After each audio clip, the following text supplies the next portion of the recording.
ပိုလိုရှော့နဲ့မှန်ဘလူးကြောင့်ဓာတ်ပုံရိုက်တဲ့အခါမှာရန်ရွက်နေတဲ့ပုံကိုပြင်ပါပါဓာတ်ပုံရိုက်တဲ့အခါမှာမှန်ဘလူးကြောင့်ဒီမှာရန်ရွက်နေပါတယ်အဲ့ဒါကိုပြင်ဖို့ရအတွက် filter ကိုနှိပ်ရပါတယ်ပြီးရင် distort ဆိုတာရန်ရွက်တာပါပြီးရင်အဲ့ဒီနေရာမှာ lens correction မှာ lens ကမှန်ဘလူး correction ဆိုတာမှန်ဘလူးကိုပြင်ဆင်တာပါဟုတ်ပါပြီကျွန်တော်တို့ transform အောင်မှာပြင်ပါပါဒီမှာဒီထဲကနေကျွန်တော်ကြည့်လိုက်ပါမယ် transform ကိုအဲ့ transform ရဲ့အောက်မှာကျွန်တော်တို့အခုပြင်ပါပါဒါဆိုရင်ဒီမှာ transform ပါခု vertical ကိုပြင်ပါပါ vertical ဆိုတော့ဒီလိုdown လိုက်ကြီးရွက်နေလို့ပါဒီမှာ vertical ကိုပြင်ပါပါဒါကိုတစ်ချက်နှိပ်ပြီးတော့ slide bar လေးကိုကြည့်ပြီးတော့ဒီအကွက်တွေကိုကြည့်ပြီးနှိပ်ထားပါဒါဆိုရင်ပို့ဆိုးသွားတဲ့အတွက်ညာဘက်ကိုဆွဲပါမယ်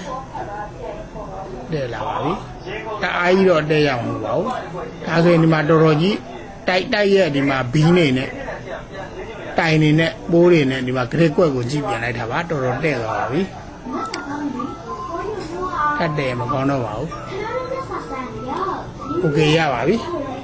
အဲ့တော့ဒီအစွန်းလေးတွေကိုရလို့ရညာအစွန်းလေးကိုထုတ်ကြည့်ပါမယ်အဲ့ဒါ EDGS ဆိုတာအစွန်းမှာ transparency ဆိုတာဒီကြားကွက်လေးတွေကိုခေါ်တာပါဒိုးရုပ်ပေါက်ကို transparency ပါအဲ့တော့အဲ့ဒီဟာကို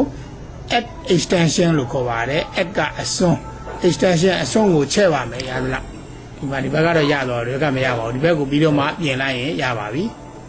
โอเคပါဒါဆိုရင်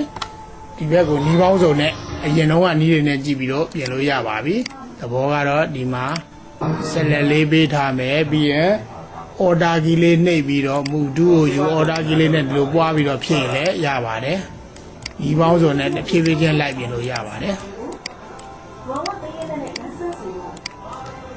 နောက်တနည်းကတော့ဒါပုံပြင်တာဖြစ်သွားပါပြီကျွန်တော်တို့ကအခုပုံတဲ့တာသင်နေတာပါ selection 2နဲ့ selection ပေးလိုက်ပါတယ်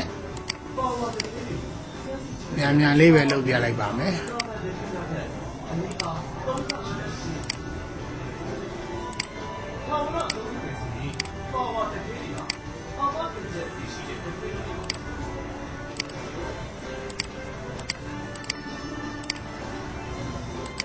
မလို့ခြင်းတဲ့ဓာတ်ကြိုးတွေကိုပါဖြောက်လိုက်တဲ့သဘောပါပဲ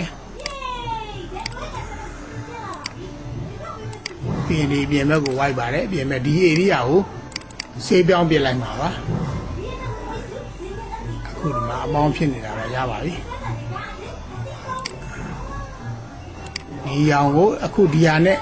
တင့်တော်မဲ့အရောင်လေးတစ်ခုလောက်ပြောင်းပါပါဒါလေးနဲ့ဆိုရင်မစိုးပါဘူး order best bay နဲ့ဖြည့်ပြီးပြင်လိုက်တဲ့သဘောပါပဲ control D ဒါဆိုရင်